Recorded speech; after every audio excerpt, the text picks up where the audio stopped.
அசுரர்களின் குரு சுக்கிர பகவானை ராசி அதிபதியாக கொண்ட ரிஷப ராசி அன்பு சொந்தங்களுக்கு வணக்கங்க. பொதுவா ரிஷபம் அப்படின்னாவே தெளிவான சிந்தனையும் உறுதியான எண்ணமும் கொண்டவங்க. இதுல புத்தி சாதுரியத்தோடு செயல்பட்டு நினைச்சதை சாதிக்கணும்னு வளம் வரக்கூடியவங்க. துணிச்சலாக செயல்பட்டு சாதனை படைக்கக்கூடிய எண்ணங்களுக்கு சொந்தக்காரங்க. ஸோ இதெல்லாம் வச்சு பார்க்குறப்ப ரிஷப ராசிக்காரங்கனாக்கா ரொம்ப உறுதியானவங்க போலயே, யாராலையுமே இவங்களை ஏமாற்ற முடியாதே அப்படின்னு கேட்டிங்கன்னா அதுதான் ரிஷபம். இதெல்லாம் இருந்துமே பாசத்திற்கு அடிபணிந்து பல வகைகள்ல தன்னுடைய தலையை கொண்டு விட்டு இந்தா வெட்டிக்கோன்னு சொல்லி தலை குனிய கூடியவங்க.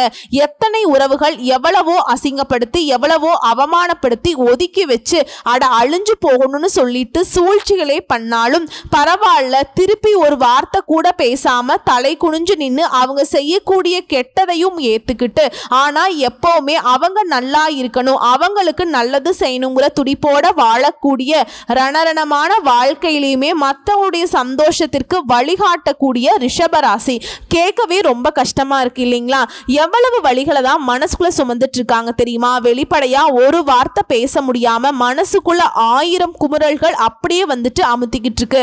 பார்க்குறவங்க எல்லாருக்குமே நான் சுயநலவாதின்னு தெரியுதே கடவுளே, ஆனா உள்ளுக்குள்ள நான் எவ்வளவு விஷயங்களை மறைச்சிட்டு மற்றவங்களுக்கு நல்லது மட்டுமே வெளிப்படுத்துறதுனாலதான் எதையோ வந்துட்டு பெருசா அமுக்கி வச்சிட்டு இருக்க மாதிரி பார்த்துட்டு இருக்காங்களே.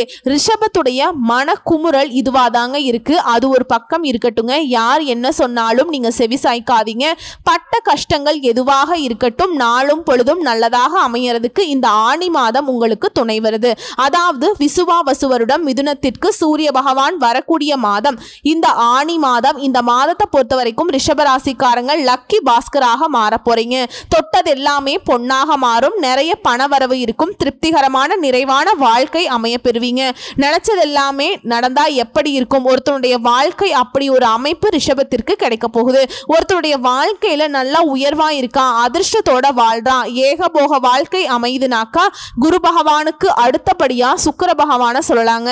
ஏன் குரு பகவானை தூக்கி சாப்பிடக்கூடிய அளவுக்கு உங்களுடைய அதிபதி பெயருக்கு தகுந்த மாதிரி அசுர வகையில அதிர்ஷ்டத்தை கொடுப்பார் அப்படின்னு தான் ஒரு சில விஷயங்கள் உங்களுக்கு அதிர்ஷ்டகரமா அமைய போகுது.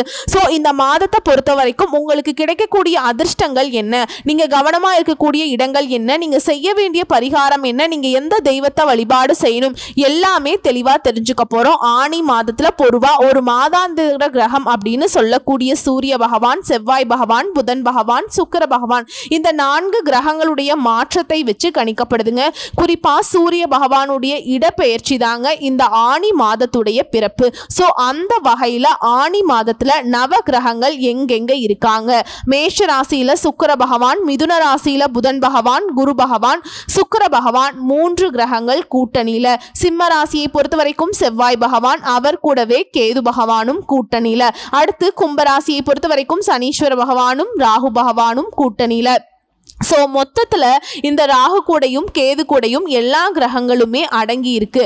இதெல்லாம் வச்சு பார்க்குறப்ப ஆணி மாதம் ரிஷப ராசிகளுக்கு ஏற்படக்கூடிய அதிர்ஷ்டங்கள் பார்க்கலாமா? கிருத்திகை, ரோஹிணி, மிருகசீரிஷம் 3 நட்சத்திரங்களை கொண்ட நம்முடைய ரிஷப ராசிகளுக்கு ராசியாதிபதி சுக்கிரன், உங்க ராசிநாதன் ராசிக்கு 12ஆம் இடத்துல இருக்காருங்க. சுக்கிரனுக்கு 12ஆம் இடம் அப்படிங்கிறது மறைவு ஸ்தானம் இல்ல, சுக்கிரனுடைய காரத்துவம் அப்படிங்கிறது 12ஆம் இடத்தை பொறுத்ததுங்க. ஏற்றத்தை கொடுக்கக்கூடிய காலமா இந்த காலகட்டம் அமைய போகுது. நல்ல தூக்கம் கிடைக்கும். ஃபர்ஸ்ட் தூக்கம் இல்லாத கஷ்டம் தான் பெருத்த கஷ்டம். ரிஷபத்திற்கு தூக்கம் வரல, கண்ணு குத்துனா கூட தூக்கம் இல்லை, இப்படி தூக்கத்தை இழந்து தவித்துட்டு இருக்கக்கூடிய ரிஷபத்திற்கு நிம்மதியான தூக்கம் கிடைக்கும். அப்படின்னா வாழ்க்கையில இருக்கக்கூடிய ஒட்டுமொத்த பிரச்சனையுமே சரியாக போகுதுன்னு அர்த்தம். அதே போல செலவுகள் வீண் செலவோ விரைய செலவோ கிடையாது. சுப செலவுகள், சந்தோஷத்தை தரக்கூடிய செலவுகள், பண வரத்து அதிகமாகும். வெளிநாட்டில் இருக்கவங்களுக்கு அதிர்ஷ்டகரமான வாய்ப்புகள் கிடைக்கும். வெளிநாடுகளுக்கு பயணம் சென்று வருவதற்கான யோகம் உண்டு. இதோட ராசிக்கு 8ஆம் அதிபதியான குரு உங்களுடைய 8ஆம் இடத்தை பார்க்கிறார். இந்த காலகட்டத்தில் குரு பகவானை பொறுத்த வரைக்கும் ராசிக்கு 2ஆம் இடத்துல நிற்கிறார். தனக்காரகனான குரு தனஸ்தானத்துக்கு அதிபதியான புதனுடன் சேர்ந்திருக்கிறது. பண வருமானத்திற்கு பஞ்சமே இல்லாம பார்த்து பாருங்க. வீடு வாங்குறது, மனை வாங்குறது, இது போன்ற யோகங்கள் அமையும். பேச்சுல நல்ல இனிமை இருக்கும், நல்லிணக்கம் இருக்கும். எடுத்த காரியங்கள் அனைத்திலையுமே வெற்றி உண்டாகுங்க. புதுசா வீடு வாங்குவீங்க, மனை வாங்கக்கூடிய யோகம் இருக்கு. ஆண்கள் பெண்கள் சின்னவங்க பெரியவங்க எல்லாருக்குமே அமையுங்க. அதே போல ராசிக்கு 4ஆம் இடத்துல செவ்வாயும் கேதுவும் இருக்காங்க. 12ஆம் இடத்துக்கு அதிபதியே 4ஆம் இடத்துல இருக்கிறதுங்கிறது பழைய பழைய வீட்டை விற்க வேண்டும் அப்படின்னு நினைக்கிறவங்களுக்கு பழைய வீட்டை விற்கக்கூடிய யோகம் இருக்கும். அதே பழசை வந்துட்டு புதுசா மாத்திக்கலாம் அப்படின்னு நினைப்பீங்க, கண்டிப்பா அது நடக்குங்க. அடுத்து லாபம் அப்படிங்கிறது பல மடங்கு. ஏன்னா சூரியன், செவ்வாய், புதன், சுக்கிரன் இந்த 4 கிரகங்களுடைய சேர்க்கையே இந்த மாதத்துடைய பலன்களை பெரும்பாலும் தீர்மானிக்குதுங்க. ஸோ ராசிக்கு 2ஆம் இடத்துல சூரியன் இருக்கிறார். பெரிய ஏற்றம் உண்டாகும். புதிய வீட்டின் மூலமாக பெரிய லாபம், அது மிகப்பெரிய லாபங்களை சம்பாதிக்கக்கூடிய யோகம் உண்டாகுது. தாயின் மூலம் ஏற்றம் கிடைக்கக்கூடிய காலகட்டமா இருக்கும். பணவரவுக்கு பஞ்சமே இருக்காது. திரும்ப திரும்ப சொல்றேன். அதே போல பேச்சுல இனிமை, பேச்சுல நல்ல ஏற்றம் இருக்கும். படிப்புல முன்னேற்றம் ஏற்படும். செவ்வாய் பகவான் 4ஆம் இடத்துல இருக்கிறது பல்வேறு விதங்கள்ல நன்மைகளை கிடைக்கும். புதிய வீடு கிடைக்கிறதுக்கான வாய்ப்பு இருக்கு. கேது இருக்கிறது சின்ன சின்ன குழப்பங்களை போக்கும். மறையக்கூடிய வாய்ப்பு தான் இருக்கு. பெருசா கேது பகவான் உங்களுக்கு பாதிப்பை கொடுக்க மாட்டார். அடுத்து சுக்கிரன் 12ஆம் இடத்துல இருக்கிறது. ஜூன் 29ஆம் தேதி வரைக்கும் ராசிநாதன் ராசியிலேயே ஆட்சி பெற்றிருக்கிறது. பெரிய ஏற்றத்தை கொடுக்கும். எடுத்த காரியங்கள் அனைத்திலையுமே ஜெயம் உண்டாகும். நினைச்சது நடக்கும். நினைச்ச விஷயங்கள் நினைச்ச நேரத்தில் நடக்கக்கூடிய காலகட்டம். கலைத்துறையில இருக்கவங்களுக்கு புதிய ஒப்பந்தங்கள் கிடைக்கும். அரசியல், அரசு சம்பந்தப்பட்ட ஏற்றமான காலகட்டம். சின்னத்திரை, கலைத்துறை, சினிமால இருக்கிறவங்களுக்கு ஏற்றம் உண்டாகுது. புதிய வாய்ப்புகள் கிடைக்கும். வெளிநாடு செல்லக்கூடிய யோகம் இருக்கும். இதே நேரத்தில் கவனமா இருக்கக்கூடிய இடம்னு பார்த்தோம்னாக்கா புதன் ராசிக்கு 2ஆம் இடத்துல இருந்து 3ஆம் இடத்துக்கு போவதால புதிய முயற்சிகள்ல குறிப்பா எழுத்து, கலைப்பணிகள்ல ஏற்றம் உண்டு. ஆனா ஜூலை 8 முதல் 11ஆம் தேதி வரைக்கும் சந்திராஷ்டமம் காலத்துல புதிய முயற்சிகளும் எடுக்கக்கூடாது, பயணங்களும் போகக்கூடாது. இது ரெண்டத்தையுமே தவிர்க்கிறது ரொம்ப நல்லது. அதெல்லாம் இல்லமா அந்த நாட்கள் நான் தவிர்க்க முடியாது, ரொம்ப முக்கியமான வேலை இருக்கு, நான் வெளியில போய் தான் ஆகணும் அப்படின்னு சொன்னீங்கன்னா அருகில் இருக்கக்கூடிய சிவபெருமானுடைய ஆலயத்துக்கு போயிட்டு பச்சரிசி நெல்லை கொடுத்து வழிபாடு செஞ்சுட்டு நீங்க போயிட்டு வாங்க, நல்லது நடக்கும். இதோட இந்த மாதம்ங்கிறது ரிஷபராசிக்கு இன்னும் கொஞ்சம் தெளிவா சொல்லணும்னா கொஞ்சம் அதிகார தோரணையோட தான் இருக்கும். அதாவது அடுத்தவங்கள முதலாளித்துவத்தோட ஆளுமை செய்வீங்க. சில பேருக்கு ப்ரொமோஷன் கிடைக்கிறதுக்கு வாய்ப்பு இருக்கு. வேலையில நல்ல முன்னேற்றம் இருக்கும். வருமானம் பெருகும். நிதிநிலை சீரா இருக்கும். கடன் பிரச்சனை குறையும். வியாபாரத்தை பொறுத்த வரைக்கும் நீங்க கொஞ்சம் நிதானமா இருக்கணும். பார்ட்னர் கூட வாக்குவாதம் வரதுக்கு வாய்ப்பு இருக்கு. அதே போல வாடிக்கையாளர்களை பகைச்சு கொள்றதுக்கும் வாய்ப்பு இருக்கு. இது 2 விஷயத்துல கவனமா இருக்கணும். இந்த மாதிரி பாதிப்பு எனக்கு வரக்கூடாது, கடவுளே தெரியாம வார்த்தையை விற்றுவணும்னு பயமா இருக்குன்னு சொல்றவங்களுக்கு தினம் தினம் சுப்பிரமணிய வழிபாடு செய்யறது நன்மையை கொடுக்கும். சோ இப்ப வரைக்கும் பார்த்தது இந்த ஆணி மாதத்துல ரிஷபராசிக்காரங்களுக்கு கிடைக்கக்கூடிய பொது பலன்களை பார்த்திருக்கோம். இப்ப இதுலயே ஒவ்வொரு நட்சத்திரத்துக்குமே எந்த மாதிரியான பலன்கள் கிடைக்கும், அதாவது நட்பை கூட கற்பை போல எண்ணக்கூடிய ரிஷபராசிக்காரங்களுக்கு நட்புக்கு முன்னுரிமை தரக்கூடியவங்க. உங்களை பொறுத்த வரைக்கும் கார்த்திகை நட்சத்திரம் 2ஆம் பாதம், 3ஆம் பாதம், 4ஆம் பாதம் இந்த நட்சத்திரக்காரர்களுக்கு தெளிவான சிந்தனை, உறுதியான எண்ணம் கொண்ட உங்களுக்கு ஆணி மாதம் முன்னேற்றமான மாதம். உங்களுடைய நட்சத்திர அதிபதி சூரிய பகவான் தன, குடும்ப, வாக்குஸ்தானத்துல ஞானக்காரகன் குருவோட இணைவது உங்களுடைய வார்த்தைகள்ல தெளிவு இருக்கும். எடுத்த வேலையை நடத்தி முடிக்கக்கூடிய வழி பிறக்கும். உங்களுடைய செல்வாக்கு, அந்தஸ்து உயரப்போகுது. குடும்பத்துல நிம்மதியான சூழ்நிலை இருக்கும். உத்தியோகத்தில் இருக்கக்கூடிய பிரச்சனைகள் விலக போகுது. அரசு வழியில எதிர்பார்த்த சலுகைகள் கிடைக்கும். வேலைக்காக முயற்சி செய்யறவங்களுக்கு எதிர்பார்த்த நல்ல தகவல், நல்ல வேலை அமையும். அரசியல்வாதிகளை பொறுத்த வரைக்கும் உங்க நிலையில உயர்வு இருக்கு. வியாபாரிகளுக்கு தொழில் மீது அக்கறை அதிகமாகும். தடைபட்டு வந்த முயற்சிகள் எல்லாமே இந்த காலகட்டத்தில் வெற்றியாகும். சிலருக்கு புதிய ஒப்பந்தங்கள் கிடைக்கும். உங்களுக்கு வர வேண்டிய பணம் கைக்கு வரும். புதிய சொத்து, வாகனம் வாங்குவீங்க. அதே போல சுகஸ்தானத்துல செவ்வாய் கேதுவோட இணைந்திருக்கிறது. உடல்நிலையில எப்பவுமே கவனமா இருக்கணும். சின்ன பாதிப்பு ஏற்பட்டாலும் சரி அது உடனடியா மருத்துவர்கிட்ட போயிட்டு பார்க்கிறது சிறப்பு. அடுத்ததா மாணவர்களை பொறுத்த வரைக்கும் படிப்புல கூடுதல் கவனம் செலுத்துவது அவசியம். விவசாயிகளை பொறுத்த வரைக்கும் உழைப்புக்கேற்ற வருமானம் இருக்கும். இதுல குறிப்பா ரிஷபராசி பெண்களுக்கு உங்களுடைய நிலையில இருந்த சங்கடங்கள், பிரச்சனைகள் எல்லாமே விலகி மன தெளிவு கிடைக்கும். இதோட சந்தோஷத்திற்கு குறைவு இருக்காது. இதோட கணவன் மனைவிக்கிடையே நெருக்கம் அதிகமாகும். குடும்பத்துல குதூகலம் உண்டாகும். வண்டி வாகனம் வாங்குவீங்க. புதுசா வீடு கட்டக்கூடிய யோகம் இருக்கு. பயணங்கள் மூலம் சாதகமான பலன் கிடைக்கும். குடும்பத்துல சுபகாரியங்கள் நடக்கும். சோ உங்களை பொறுத்த வரைக்கும் சந்திராசிரமம் ஜூலை மாதம் 9ங்க. அந்த ஒரு நாள் எங்கும் கவனம், எதிலும் கவனம். இதுவே அதிர்ஷ்டம் தரக்கூடிய நாட்கள்னு பார்த்தோம்னா ஜூன் 24, 28, ஜூலை மாதம் 1, 6, 10, 15 இந்த நாட்களை உங்க சுபகாரியங்களோட தொடக்கத்துக்கு பயன்படுத்துங்க. நல்லதே நடக்கும். உங்களை பொறுத்த வரைக்கும் பரிகாரம் ஆனோ தினமும் சிவபெருமானை வழிபாடு செய்ய வாழ்க்கையில வளம் உண்டாகும். அடுத்து ரோஹிணி நட்சத்திரம். புத்தி சாதுரியத்தோடு செயல்பட்டு நினைச்சது சாதிக்கக்கூடிய உங்களுக்கு இந்த ஆணி மாதம் நன்மைகளை மட்டுமே தரக்கூடிய மாதம். தன, குடும்ப, வாக்குஸ்தானத்துல சஞ்சரிக்கக்கூடிய குரு பகவான் உங்க ராசியில 6, 8, 10ஆம் இடங்களை பார்க்கிறாருங்க. எதிரிகளால ஏற்பட்டிருந்த தொல்லைகள் விலகும். வியாபாரத்துல உண்டான தடைகள் நீங்கும். இதுடன் எடுக்கக்கூடிய முயற்சிகள் வெற்றியாக மாறும். வழக்கு விவகாரங்கள்ல சாதகமா மாறுங்க. மறைந்திருந்த உங்களுடைய செல்வாக்கு வெளிப்பட போகுது. தொழில ஏற்பட்டிருந்த பிரச்சனைகளுக்கு முடிவு கிடைக்குதுங்க. உத்தியோகத்தில் ஏற்பட்டிருந்த நெருக்கடிகள் விலக ஆரம்பிக்கும். இது உத்தியோக பணிகள்ல இருக்கீங்க, மேல் அதிகாரிகள் கிட்ட ஆதரவு கிடைக்கும். சிலர் இருக்கக்கூடிய வேலையை விட்டுட்டு வேற வேலைக்கு முயற்சி செய்வீங்க. புதிய தொழில் தொடங்கக்கூடிய முயற்சிகள் வெற்றியை கொடுக்கும். வேலைக்காக தொடர்ந்து முயற்சி செஞ்சுக்கிட்டே இருக்கீங்களா?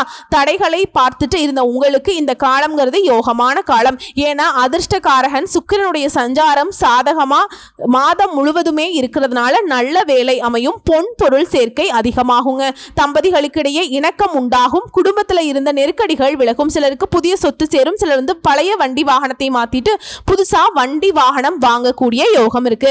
பெண்களை பொறுத்த வரைக்கும் உடல் நிலையில ஏற்பட்டிருந்த பாதிப்புகள் விலகுது. தனியார் நிறுவனத்தில் வேலை பார்க்கறவங்களுக்கு நீண்ட நாள் கனவுகள் இப்ப நனவாக போகுது. இது மட்டும் இல்லைங்க, இந்த மாதம்ங்கிறது உங்களுடைய வார்த்தைகளுக்கு மதிப்பு கூடும். தொலைதூர தகவல்கள் நல்ல தகவல்களாக வந்து சேரும். எதிர்பார்த்த பணம் வரும். உங்களுடைய திறமைகள் அதிகமாகும். திறமைக்கேற்ற அங்கீகாரம் கிடைக்கும். உங்களுடைய செயல்பாடுகளுக்கு பாராட்டுகள் கிடைக்கும். மனசுல தன்னம்பிக்கை தைரியம் கூடக்கூடிய மாதம்ங்க. இதோட உங்களுக்கு சந்திராசிரமம் பார்த்தோம்னாக்கா ஜூலை மாதம் 10ங்க.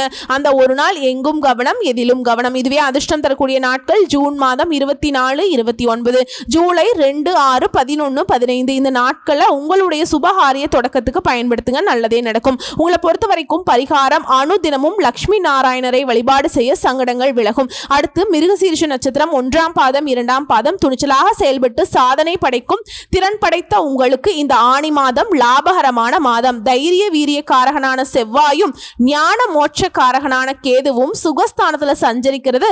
உடல் நிலையில இருந்த சின்ன சின்ன சங்கடங்களை ஏற்படுத்தி வந்தாலும் தன குடும்ப வாக்குஸ்தானத்துல சஞ்சாரம் பண்ணக்கூடிய குரு அதிர்ஷ்டகாரகன் சுக்கிரனும் உங்களுடைய நிலையில முன்னேற்றத்தை ஏற்படுத்த போறாங்க. ஓகேங்களா?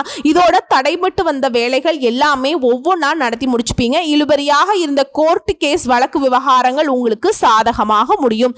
தொழில ஏற்பட்டிருந்த போட்டிகள் மறைமுக எதிர்ப்புகள் விலக போகுது. நினைச்சதை நீங்க சாதிக்கக்கூடிய காலமா இந்த மாதத்தை சொல்லிக்கலாம். இதோட ஜீவனஸ்தானத்துக்கு குருவுடைய பார்வை இருக்கிறதுனால தொழில முன்னேற்றம் அடைவீங்க. உத்தியோகத்தில் ஏற்பட்ட பிரச்சனைகளுக்கு முடிவு வரும். வியாபாரத்தில் லாபம் அதிகரிக்கும். புதிய முயற்சிகள் கூட வெற்றியை கொடுக்கும். குறிப்பா உங்களுக்கு வர வேண்டிய பணம் கைக்கு வரும். வசதி வாய்ப்புகள் அதிகமாகும். வெளியூர்ல இருந்து உங்களுக்கு ஆதாயம் உண்டு. வெளியூர் பயணத்தாலையுமே உங்களுக்கு ஆதாயம் கிடைக்கும். சிலருக்கு எதிர்பார்த்த வேலை அமையும். நீண்டகால முயற்சிகள் இந்த காலகட்டத்தில் நடக்கும். குடும்பத்தில் ஏற்பட்ட பிரச்சனைகளுக்கு முடிவு கொண்டு வருவீங்க. கணவன் மனைவிக்கிடையே ஒற்றுமை உண்டாகுது. பொன் பொருள் சேர்க்கை உண்டாகுது. புதுசா இடம் வாங்கி வீடு கட்டக்கூடிய யோகம் இருக்கு.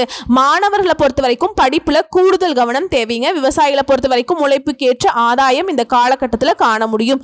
பணியாளர்களை பொறுத்த வரைக்கும் தனியார் துறையோ அரசாங்கத்துறையோ ஆண்களோ பெண்களோ ஒருத்தர் கீழே கூலி வேலை பார்க்கக்கூடிய யாராக இருந்தாலும் சரி ஆதாயம் கொடுங்க. நெருக்கடிகள் விலகும். வருமானம் அதிகரிக்குங்க. இது மட்டும் இல்லைங்க, செல்வ சேர்க்கை உண்டாகுதுங்க. எந்த ஒரு வேலையுமே மனசுக்கு திருப்தியை கொண்டு முடியும். புத்தி சாதுரியம் வாக்குவன்மை அதிகமாகுதுங்க. முக்கிய நபர்களுடைய அறிமுகம் கிடைக்கும். பண வரவு அதிகமாகுது. இதோட உங்களை பொறுத்த வரைக்கும் சந்திராசிரமம் ஜூலை மாதம் 11ஆம் தேதிங்க. இந்த ஒரு நாள் எங்கும் கவனம், எதிலும் கவனம். இதுவே அதிர்ஷ்டம் தரக்கூடிய நாட்கள் அப்படின்னு பார்த்தோம்னா ஜூன் மாதம் 24, 27, ஜூலை 6, 9, 15. இந்த நாட்களை உங்களுடைய சுபகாரியங்களோட தொடக்கத்துக்கு பயன்படுத்துங்க, நல்லதே நடக்கும். உங்களை பொறுத்த வரைக்கும் பரிகாரம் அனுதினமும் காமாட்சி அம்மனை வழிபாடு செய்ய நன்மைகள் நடக்கும். சோ இப்ப வரைக்கும் பார்த்ததுங்க நம்ம ரிஷப ராசிகளுக்கு இந்த ஆணி மாதம்ங்கிறது எப்படிப்பட்ட மாதமாய் இருக்க போகுது. பொது பலன்களை பார்த்திருக்கோம். தனிப்பட்ட நட்சத்திர பலன்களை பார்த்திருக்கோம். தனிப்பட்ட நட்சத்திரங்களுக்கு எந்த மாதிரியான பரிகாரங்கள் தெளிவா பார்த்திருக்கோம். இப்ப பொதுவா பரிகாரம் கேட்டீங்கன்னா வெள்ளிக்கிழமைகள் தோறும் மகாலட்சுமி தாயாருக்கு தீபம் ஏற்றி வணங்கி வழிபாடு செய்ய பொருளாதார சிக்கல்கள் தீரும். செல்வ செழிப்பு மேலோங்கும். பண வரத்து கூடும். மன மகிழ்ச்சி உண்டாகும். உங்களை பொறுத்த வரைக்கும் அதிர்ஷ்டம் தரக்கூடிய கிழமைகள் திங்கள், புதன், வியாழன். இந்த நாட்களை உங்களுடைய சுபகாரியங்களோட தொடக்கத்துக்கு பயன்படுத்துங்க. ஒரு விஷயத்தை தொடங்கணுமா, ஒரு நல்லது செய்யணுமா அப்படின்னா கூட நேரம் காலம் பார்க்க தேவையில்லைங்க. இந்த நாட்கள்ல நீங்க தொடங்கி பாருங்க. அதிர்ஷ்டம் தரக்கூடிய அமைப்பு இருக்கு. சோ எப்படி பார்த்தாலும் சரிங்க, ரிஷபராசிகளுக்கு இந்த ஆணி மாதம் அப்படிங்கிறது நம்ம அழுகையை நிறுத்தக்கூடிய மாதம்னே சொல்லி முடிக்கலாம். ஏன்னா அந்த அளவுக்கு வருத்தங்கள் நம்ம மனசை சூழ்ந்துட்டு இருந்துச்சோ, முடியவே முடியாது, வாழ்க்கையே முடிஞ்சு போச்சுன்னு நினைக்கக்கூடிய அளவுக்கு கஷ்டமான வாழ்க்கையில தான் இருந்தோம். இப்போ அதற்கு ஒரு மாற்றம் இருந்தா, படிப்படியான முன்னேற்றம் இருந்தா, படிப்படியான கஷ்டங்கள் மறைஞ்சா எப்படி இருக்கும்? சூப்பரா இருக்குல்லங்க. இப்படி வாழ்க்கை உங்களுக்கு ஒரு திருப்தியை கொடுக்கக்கூடிய வகையில அமைய பெறும். வாழ்த்துக்கள்ங்க. தெய்வங்கள் பரிபூர்ணமா உங்களுக்கு துணை நிற்கிறாங்க. வரக்கூடிய வாய்ப்புகளை மட்டும் கரெக்டா பயன்படுத்திக்கினா போதுங்க, முன்னேறிடலாம். நன்றி, வணக்கம்.